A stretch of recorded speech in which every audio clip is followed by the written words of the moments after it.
I saw a video of you online. John Bon Jovi introduces you to Paul McCartney, and like anybody who's in music, you go completely apeshit. Oh, I And lost my mind. and McCartney seems definitely intrigued by you. But but when you meet those guys, it's got to be awfully satisfying to you because of your history coming out of jail and having this miracle of having hit songs, which so few people can manage to do. That's got to be the best part of fame, I think, for you. Oh, dude, it's the cool that you find yourself in situations that you never would have dreamed. I'm looking up, and there's John Bon Jovi and Paul McCartney, and Paul McCartney's starting to walk away. So I grab Rob Light from CAA, and I'm like a little kid. I feel so bad. I grab his arms, I pull his shirt down. I go, Rob, you have to introduce me to Sir Paul McCartney.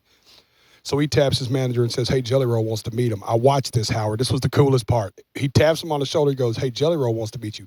Paul McCartney looks at his manager. He don't know I'm 2 feet behind him and goes, I know who Jelly Roll is.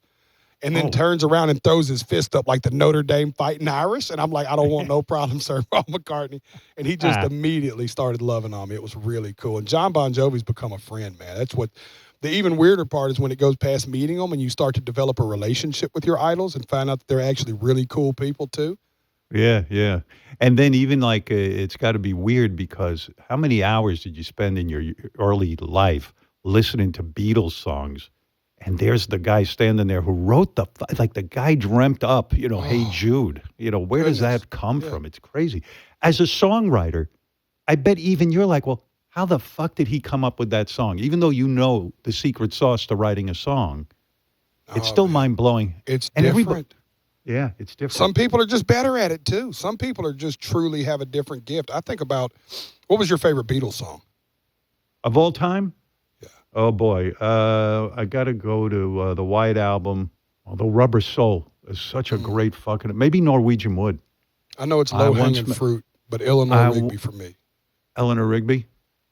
Yeah, it's... I mean, there's no such thing as a favorite Beatles song. They're all good. How do you write that many good songs?